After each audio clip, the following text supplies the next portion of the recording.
Hey guys, it's Gavin Seim here down at the Bundy Ranch site in Nevada, and we just wanted to give you a quick update. We're about to head out. We've been here since late last week and saw what was going on. We were here on the ground. This was definitely the most American thing that I have ever seen. Mm-hmm.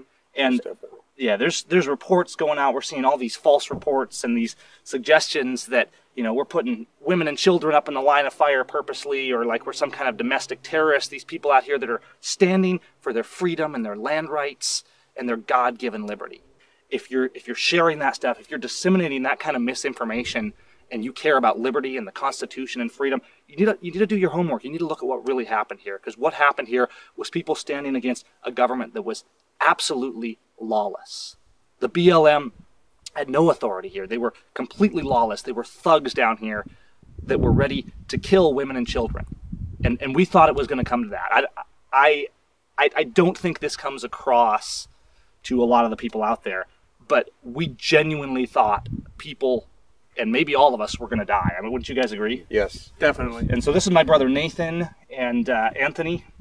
He came out here actually before us and was getting things in order on the ground. We had a whole team from Washington. Scott and Josh came out with you, delegates from back home, state representatives working behind the scenes that ended up coming out here as well, like Matt Shea and Dave Taylor and other people working back home, all your guys' prayers back home. This was huge. You know, we didn't win this on force of arms. This was not going out and saying, hey, let's start a revolution, let's get violent. That's not what happened here. And the media is trying to spin things, and sure, there was a few people that were angry, but that's not how it happened. That's not how it was controlled. And what happened here was a historic win for liberty. And it's not ending here. There's a coalition of Western states forming together with state legislators and patriots and people who are willing to stand up and say, we've had enough of government tyranny, to say that liberty is not the fringe, liberty is the foundation. What do you have to add to this? Anything? Well, not only did we think we were going to die, or people were going to die, the government was ramping up to kill us. They got called back at the last second. They were headed in. It isn't like we thought we were, they thought we weren't. They meant to kill us. There was a plan for if it went down, and it was really looking like it was going to go down. This was not a protest. This was way, way beyond that. Correct. It really was. I mean, the American people stepped up to the plate, and we had people from all over the United States. We had a family down from northern Quebec, Canada, to stop by and see how everything was going. We had people from Arizona, Utah, Idaho, Wyoming, Montana, New Mexico, Texas, all over the place. Yeah, I mean, it was well supported from all over. I mean, people drove thousands of miles to get here. And it was really a show of the true American spirit. I am going to leave this place a prouder American.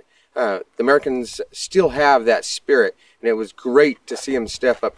And I will say, the government did pull the trigger. They did set the wheels of the war machine in action, and they were going to kill people. And because we come together and stood together, we fended them off. Yeah, absolutely. And you know, people are still coming in. This isn't over yet. You know, we've won a battle, but we haven't won the war, and we all need to start being vigilant. And those that can, people are coming down here and, you know, kind of taking shifts and watching over down here. And this is an ongoing thing. It's not just about the Bundy Ranch. This is not about cows. It's way beyond that. Yes, the Bundys, they owned the grazing rights. The BLM was completely in the wrong, both morally and legally. But this also goes way beyond that. This is about liberty, and there's something you guys need to understand and think about this very hard before you go posting negative things or listening to things that suggest that this was some kind of freeloader event or something like that. That's not what happened here. And we were on the ground, and we saw the patriotism, we saw the passion, we saw the courage that was going on here. Understand, hundreds of people were ready to die for your liberty. And you need to take that very seriously. And you need to think about this nation and what the framers gave us. That matters. We good? One thing I have to say is the Battle of Bunkerville is going to be in your history books. And if you stand up and fight now, they might tell the truth about it. Otherwise, it's going to be the start of that time the government killed off some rebels. Yeah. I would like to add that it wasn't just the young, it was also the old. It was women and men of all walks of life that were here. Right. Yeah, so we just wanted to give you guys an overview. Remember that if we don't stand up now and start taking our country back and start taking liberty back, our children and our grandchildren will have to do so at the price of their blood. And this is our duty, this is our responsibility to preserve and be sentinels of the liberty that we've been given by God. Amen. Amen. Take care.